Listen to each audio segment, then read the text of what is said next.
I am Ibrahim Traore. I am 34 years old. I would watch Africa on television. Always the same images. Children with flies, dry lands, weapons, death. This is Africa, they told us. This is what Africa is.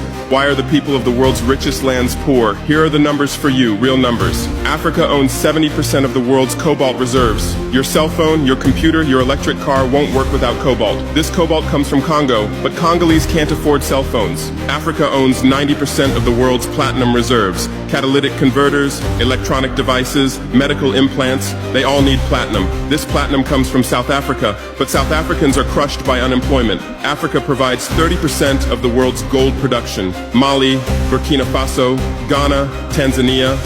Gold flows like rivers from our lands, but our people swim in poverty. Africa supplies 65% of the world's diamond production. Botswana, Angola, Congo, Sierra Leone, billions of dollars worth of diamonds are extracted, but our miners live on $1 a day. Africa owns 35% of the world's uranium reserves. Niger, Namibia, South Africa. Nuclear plants run on our uranium. Paris lights burn with our uranium, but our villages have no electricity. And you still ask, why is Africa poor? No, the right question is, how was Africa kept poor while being so rich? Here's your answer. Colonialism didn't end, it changed shape. You used to come and occupy our lands. Now you come and establish companies. You used to take by force. Now you make agreements. You used to rule with the whip. Now you rule with credit.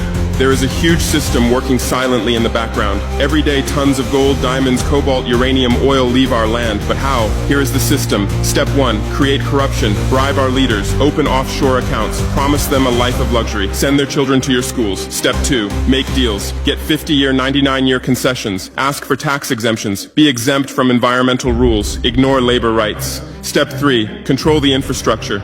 Take over ports, airports, railways, but only from the mine to the harbor. Don't build roads to the villages. Don't bring electricity to schools. Step 4, provide security. Set up private security companies. Arm them. Declare protesting. Step 5, silence the media. Buy local journalists. Suppress opposing voices. Serve internal unrest news to international media. And this is how the system works. It's been working like this for 100 years. Who are the biggest advertisers of New York Times, CNN, BBC, oil companies, mining companies, arms companies, pharmaceutical cartels, the companies that exploit Africa? You live on their money, you defend their interests, and what I'm about to tell you might cost me my life. But it's no longer time to be silent.